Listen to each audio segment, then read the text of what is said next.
For the first time in 8 years, Knoxville voters will elect a new mayor. Mayor Madeline Rogero has served 2 terms. A half dozen people are competing for that job in the August primary. And then the regular election in November will narrow that list. We've heard from them in a series of interviews. This happens to mark the last with candidate Marshall Stair. He is currently a city council man who is running for mayor. And Right. Good to see you back again. And the topics for our fourth discussion: homelessness, affordable housing, and the economy. Let's start with the homelessness problem. Where do you see it, and where does it go from here under a Stair administration? Well, obviously, this is an issue that's on everybody's mind. And the big change, it used to be sort of a downtown-centric problem.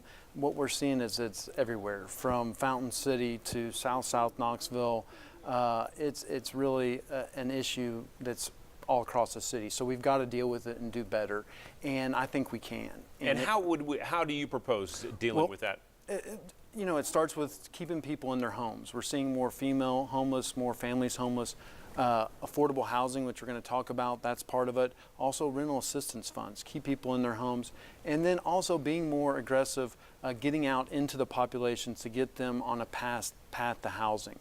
A lot of the population is resistant. They're not banging down doors to find help, whether it's for substance abuse or mental health issues. So we're have to go out, get the help to them that they need, get them on a path to address their challenges. And then last, I think we got to get the state back involved. You know, they used to be very involved running Lakeshore. Some of these individuals are going to need, serious care for the long term. We need the state to help out and address those problems. Would you be in favor of more permanent supportive housing like Minvilla Manor that we saw open many years ago? I think the challenge obviously is the cost, because you got not only the cost of the brick and mortar, but the supportive part of it. So I think we may have to be creative, but housing is the most important, because you're not going to solve problems, whether it's mental health or job training or education, if people are still homeless. So that idea of housing first is something that you ascribe to? Oh yeah, yes. I think that's what's shown to work, because think about it. I mean, if you have an addiction, it's tough to say, oh, solve your addiction problem, but you got to go sleep under the bridge. You need some type of stable housing and then start to work on those issues. And expanding affordable housing, what's the best thing that a mayor can do to do that?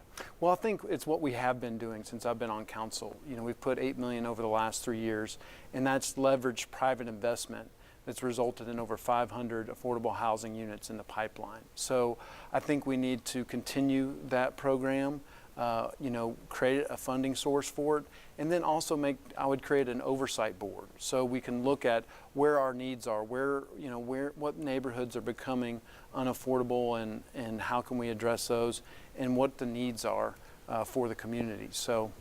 Only 15 seconds left to get to your message as economic cheerleader in chief. That would be your main role as mayor. What do you say to somebody who's thinking about relocating here as a business or growing their business? I think we do a good job recruiting manufacturing jobs. We got to continue that. We can do better at office jobs. And I think that's where the city of Knoxville has a distinct advantage. We have a vibrant city. I don't think it's an accident the Regal and Tombras moved downtown.